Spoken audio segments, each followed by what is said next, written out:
Bossing, pasensya na. Busy ako today. Ay! Kung may oras ka, bukas magkita tayo 4 p.m. sa Cubao. Bukas daw, 4 p.m. sa Cubao. 3:59, nandun na ako. Ay! Ay!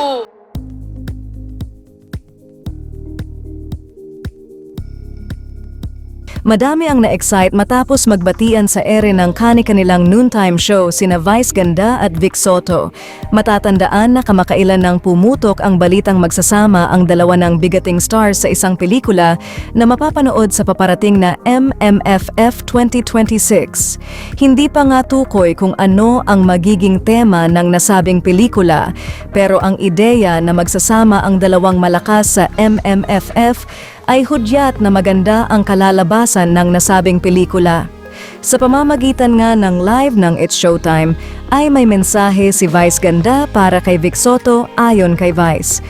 Pero kahapon, di ba bago tayo matapos, may binati ako? Binati ko si Bossing kahapon, nag-I love you ako sa kanya, binati niya rin ako sa Eat Bulaga. Nagulat ako, sabi niya sa akin, ano? Mag-uusap tayo ng masinsinan, sabi sa akin ni Bossing Vic. Bossing Vic to Hindi Del Rosario ha? Oo, parang sinabi niya mag-usap tayo ng masinsinan, sabi ni Bossing Vic Soto kahapon. So napag-isip naman ako, ano ba yung imbitasyon sa akin ni Bossing? Bakit ba gusto niya akong makausap? So tinignan ko yung schedule ko. Bossing, pasensya na busy ako today. Pero Bossing, gusto rin naman talaga kitang makita at makausap sa personal Bossing. Gusto kita mayakap, mabate, mahalikan. At talagang gusto kong magkaroon tayo ng malalim na usapan. Kaya Bossing, kung may oras ka bukas, magkita tayo 4:00 ng hapon sa Cubao. Hindi naman ito pagbabanta imbitasyon to.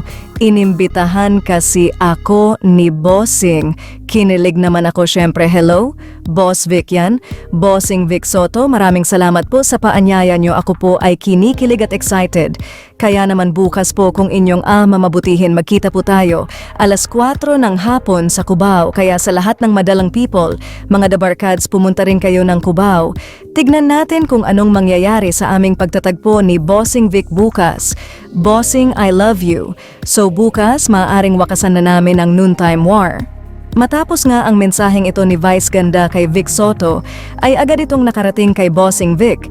Kaya naman agad na nagbigay ng mensahe si Vic Soto sa imbitasyon na ito ni Vice Ganda, ayon kay Vic Soto. At bukod doon, ibabalita ko lang sa iyo na mag-uusap na kami dapat mamaya, pero hindi daw siya pwede bukas daw. Pasintabi lang sa mga magaganda rito ha.